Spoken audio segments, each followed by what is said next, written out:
We started with 5 acres that was in 1977, 250 down and $45 a month for 10 years. You get 5 acres that no one's ever lived on, and the road's quite marginal and there's no power.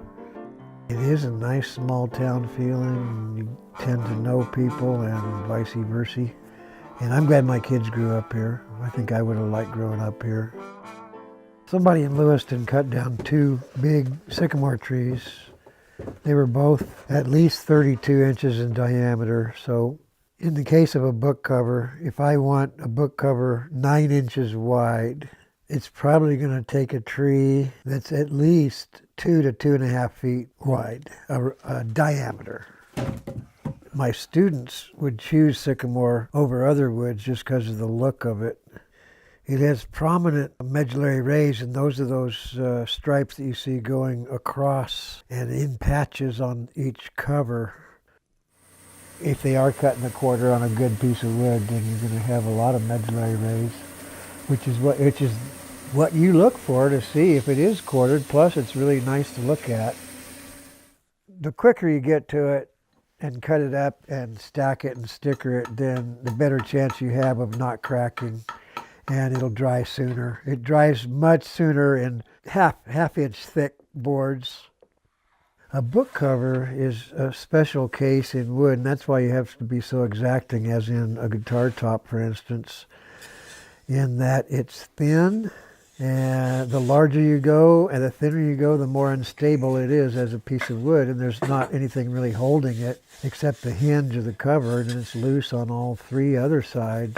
So it has to be a pretty stable piece of wood. A thin, large piece of wood is asking a lot. There have been a lot of times where you think you have something and it looks really great, and then it warps or cracks.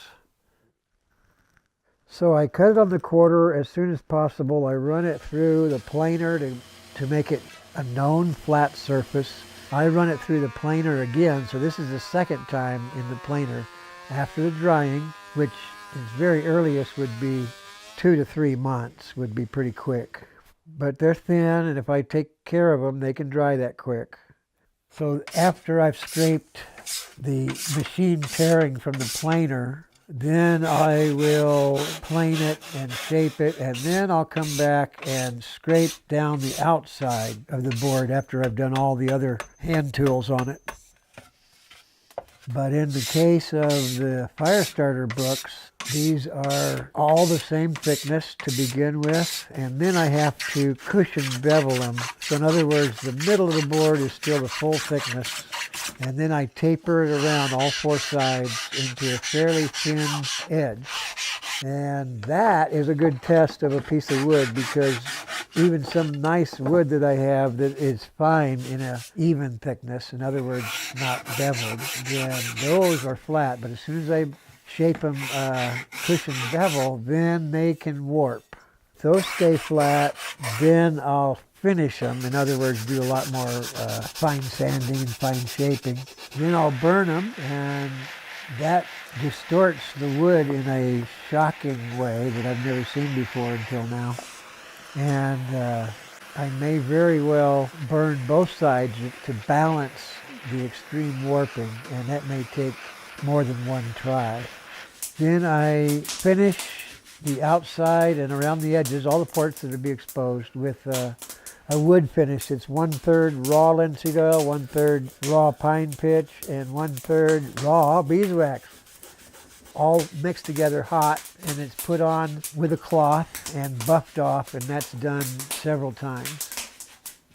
Because I study old wood, because a lot of old books you can see the wood, because the things have come apart and you can see the wood. And in general, they're on the perfect quarter with perfect straight grain. Like all the way across the board is perfect medullary rays. So that's hard to do, but I respect that the great majority of the old book covers were that way.